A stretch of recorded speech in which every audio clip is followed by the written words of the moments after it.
गांव में एक किसान अपनी पत्नी के साथ रहता था। एक दिन वह किसान अपने खेतों की तरफ जा रहा था। तभी उसे एक गड्ढे में से आवाज आती है। अरे ये कैसी आवाज है? लगता है कोई कुत्ते का बच्चा है जो मुसीबत में है। मुझे इसे बचाना होगा, नहीं तो ये मर जाएगा। फिर वह गड्ढे में झांक कर देखता है तो उसे वहाँ एक छोटा सा कुत्ते का बच्चा दिखाई देता है। वह उसे देखकर दंग रह जाता है। उसका रंग नीला होता है। ये तो कोई कुत्ते का बच्चा लगता है, लेकिन ये तो नीले रंग का है। मैंने तो इससे पहले कभी भी नीले रंग का कुत्ता नहीं देखा। इसे घर ले चलता हूँ, सुमन तो इसे देखकर बहुत खुश हो जाएगी।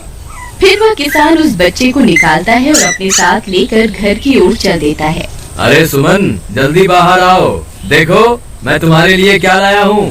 तभी उसकी पत्नी बाहर आती है और कुत्ते के बच्चे को किसान के हाथ में देखकर चौंक जाती है। हाय, कितना प्यारा है, ये तो नीले रंग का है। अजी, आपको कहाँ से मिला? क्या मैं इसे अपने साथ रख सकती हूँ? मुझे बचपन से एक कुत्ते के बच्चे को पालने का बहुत शौक था। हाँ हाँ, क्यों नहीं, मैं इसे तुम्हारे लिए ही तो लाया हूँ। लेकिन ये आपको मिला कहाँ से? मैं खेत की तरफ जा रहा था, तभी अचानक गड्ढे से इसके रोने की आवाज आई। मैंने झांक कर देखा तो मुझे ये उसमें पड़ा हुआ मिला। ये जरूर भूखा होगा, तुम इसे कुछ खाने को दे दो। इतना बोलकर किसान वहाँ से चला जाता है। फिर सुमन उसकी खूब देखभाल करती है। वह दिन भर उसके साथ खेलता कूदता है। सुमन भी उसे पाकर बहुत खुश थी। वह कुत्ता पूरे गांव में आकर्षण का केंद्र था। वह जब भी गांव में घूमने निकलता, सारे गांव वालों की नजर उसी पर टिक जाती थी, क्योंकि किसी ने भी नीले रंग का कुत्ता पहले अपनी जिंदगी में कभी भी नहीं देखा था। अरे हरिया, देख तो, ये उसी किसान का पिल्ला है। तूने कभी नीले रंग का कुत्ता देखा है क्या? नहीं भाई, मैंने तो पहली बार ऐसा कुत्ता देखा है। लेकिन ये इस किसान को मिला कहाँ से? इतना अनोखा कुत्ता खरीदने की हैसियत तो इस किसान की है नहीं। अरे भाई, इससे तो ये किसी गड्ढे में पड़ा हुआ मिला था। मुझे तो लगता है जरूर ही ये कोई जादुई कुत्ता है। तुम्हें क्या लगता है, बाजार में इसकी क्या कीमत होगी? भाई, ये तो नायाब चीज है, ये तो अनमोल होगा। इसके हमें मुंह मांगे पैसे मिलेंगे। भाई, हर नायाब चीज पर तो सिर्फ हमारा ही अधिकार है। देर किस बात की, आज रात को ही इसे किसान के घर से चुरा लेंगे। रात होने पर किसान और उसकी पत्नी घर में सो रहे होते हैं। तभी लल्लन और हरिया किसान के घर में घुस जाते हैं और नीलू को बहलाने फुसलाने लगते हैं। ले ले बेटा, बिस्कुट खा ले। ले ले ले ले ले ले, आजा आजा। वह झट से उसे बोरे में कैद कर लेते हैं और वहाँ से 9-2-11 हो जाते हैं और भागकर अपने घर आ जाते हैं। हरिया भाई, एक काम तो पूरा हो गया, बस अब इसे शहर जाकर किसी को बेचना बाकी है। शुभ काम में देरी किस बात की? हम कल सुबह होते ही इसे शहर जाकर किसी को बेच आएंगे। अगले दिन सुबह होने पर वे दोनों नीलू को बोरे में डालते हैं और उसे बेचने के लिए निकल पड़ते हैं। रास्ते में उन्हें एक सेठ मिलता है। उसे उस बोरे में से अजीब अजीब सी आवाजें आती हैं। अरे भाई, रुको रुको, इस बोरे में क्या भरकर ले जा रहे हो? भाई, ये एक जादुई कुत्ता है। ऐसा कुत्ता पूरी दुनिया में केवल एक ही है। ऐसा कैसे हो सकता है भाई? जरा मुझे भी तो दिखाओ। वह सेठ नीलू को देखकर चौंक जाता है। तुम्हें इसके लिए 100 सोने की मुद्राएं देनी होंगी। ठीक है, मुझे मंजूर है। लो, ये लो तुम्हारी 100 मुद्राएं। आज से ये कुत्ता मेरा हुआ। वहीं दूसरी तरफ नीलू को घर में ना पाकर सुमन और किसान परेशान हो जाते हैं। सुमन का रो रो कर बुरा हाल हो जाता है। नीलू, तुम कहाँ चले गए? तुम्हारे बिना मैं कैसे जीऊंगी? वापस आ जाओ ना नीलू। अजी, मेरे नीलू को कहीं से भी ढूंढ कर लाइए। जब तक वो वापस नहीं आएगा, मैं खाना नहीं खाऊंगी। ठीक है, तुम रोना बंद करो, मैं उसे ढूंढ कर लाता हूँ। फिर किसान गांव में लोगों से नीलू के बारे में पूछता है। अरे भाई, मैंने तुम्हारे कुत्ते को देखा था। वो लल्लन और हरिया तुम्हारे घर से बोरे में किसी को भरकर ले जा रहे थे। वो अवश्य ही तुम्हारा कुत्ता होगा। फिर किसान भागता हुआ लल्लन के घर जाता है। लल्लन, मुझे पता चल गया है, तुम्ही ने मेरे नीलू को चुराया है। उसे अभी के अभी वापस लौटा दो, नहीं तो मुखिया से कहकर तुम्हें कड़ी से कड़ी सजा दिलवाऊंगा। अरे हरिया भाई, इसे कैसे पता चल गया? मुझे लगता है किसी ने हमें उसे चुराते हुए देख लिया होगा। मुझे अभी के अभी मेरा कुत्ता वापस करो, नहीं तो अच्छा नहीं होगा। भाई तुम्हारे कुत्ते को तो हमने 100 मुद्राओं में बेच दिया। अब तुम चाहो तो सारी मुद्राएं रख लो और हमें छोड़ दो। नहीं नहीं, मुझे मेरा कुत्ता ही चाहिए। तुम्हारे पास कल सुबह तक का वक्त है। कैसे भी करके उस व्यापारी को ढूंढो और मुझे मेरा कुत्ता वापस ला कर दो, नहीं तो जेल जाने के लिए तैयार हो जाओ। इतना बोलकर किसान वहाँ से चला जाता है। अरे मर गए रे, अब क्या करें? ये तो थानेदार की धमकी देकर गया है। लल्लन भाई, मुझे जेल नहीं जाना, कुछ करो ना। हाय रे, अब क्या होगा? चलो उस सेठ को ढूंढते हैं, उसे उसके सारे पैसे लौटाकर उस कुत्ते को वापस ले लेंगे।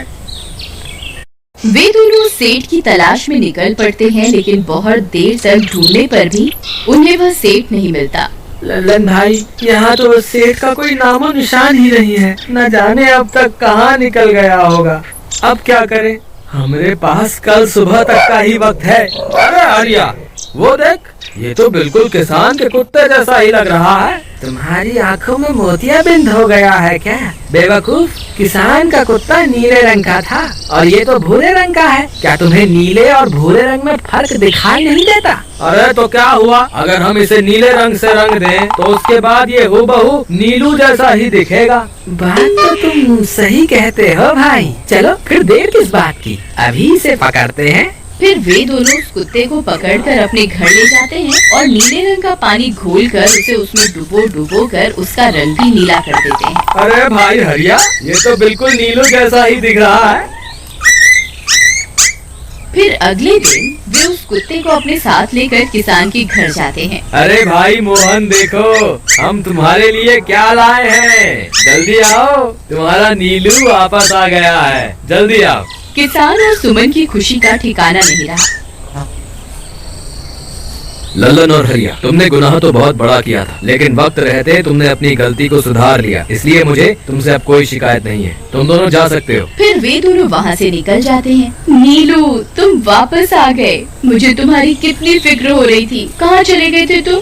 हाँ, आज के बाद मैं तुम्हें कभी अकेला नहीं छोड़ूंगी। मेरा नीलू इतने दिनों बाद घर आया है, इतना गंदा भी हो गया है। चलो अब हम नहाई करेंगे। फिर सुमन उसे नहलाने लगती है। अरे मेरा नीलू नहाई करेगा, इतना गंदा हो गया है। पानी उसके ऊपर पड़ते ही वह कुत्ता छटपटाने लगता है। अरे क्या हुआ नीलू, तुझे तो नहाना बहुत पसंद था, आज क्या हो गया तुझे? तभी उसका सारा नीला रंग उतरने लगता है। अरे ये क्या, इसका रंग क्यों उतर रहा है? तभी वह कुत्ता गुस्से में आकर सुमन को काट लेता है। अरे मर गई रे, हाय रे। अरे सुनो जी, इसने तो मुझे काट खाया। हाय रे अजी, सुनते हो? जल्दी आओ, मुझे लगता है ये हमारा नीलू नहीं है। देखो, इसका तो सारा रंग ही उतर गया। ये तुमने ठीक नहीं किया लल्लन, अब मुझसे बुरा कोई नहीं होगा। फिर किसान गुस्से में लल्लन और हरिया के घर जाता है। ए लल्लन, दरवाजा खोल। ए लल्लन, जल्दी दरवाजा खोल, नहीं तो इसे तोड़ दूंगा। आज तुझे मुझसे कोई नहीं बचा सकता। अरे मर गए रे, ये तो उसी किसान की आवाज है। लगता है इसे हमारी तरकीब के बारे में पता चल गया। अरे क्या हुआ भाई, इतने गुस्से में क्यों हो? तुम्हें क्या लगता है मैं बेवकूफ हूँ? तुम किसी भी आवारा कुत्ते को नीला रंग चढ़ाकर हमें दे दोगे और हम मान लेंगे कि वो नीलू है? भाई हमें माफ कर दो, हमने उस सेठ को ढूंढने की बहुत कोशिश की, लेकिन उसका कोई नामो निशान नहीं मिला। भाई तुम ये 100 मुद्राएं रख लो, अब इससे ज्यादा हम तुम्हारे लिए और कुछ नहीं कर सकते। अगर तुम चाहो तो हमें जेल भिजवा दो, हम दोनों अपनी गलती की सजा काटने को तैयार हैं। किसान उदास हो जाता है और उनसे 100 मुद्राएं लेकर वापस अपने घर आ जाता है। मुझे माफ कर दो सुमन, मैं तुम्हारे नीलू को नहीं ढूंढ पाया। ये लो, ये 100 मुद्राएं हैं। नीलू को बेचने पर उन्हें इतने पैसे मिले थे जो उन्होंने मुझे दे दिए हैं। उन्हें अपनी गलती का बहुत पछतावा है, लेकिन अब कुछ नहीं हो सकता। नहीं, मेरा नीलू जरूर वापस आएगा। हम एक काम करते हैं, कल सुबह इन 100 मुद्राओं का भोजन खरीदकर गरीबों में बांट देंगे। क्या पता उनकी दी हुई दुआओं से हमारा नीलू वापस आ जाए। अगले दिन सुबह होने पर वे दोनों उन पैसों से गरीबों में भोजन बांट देते हैं और वापस अपने घर की ओर चल देते हैं। तभी उन्हें कुछ आवाजें सुनाई देती हैं। वे दोनों चौंक जाते हैं। अरे ये तो मेरे नीलू की आवाज है। नीलू, नीलू तुम कहाँ हो? तभी सामने से नीलू भागता हुआ उनके पास आता है। नीलू तुम वापस आ गए, तुम कहाँ चले गए थे? मैं तुम्हारे बिना कितनी उदास हो गई थी। किसी ने सच ही कहा है, दुआओं में बहुत शक्ति होती है।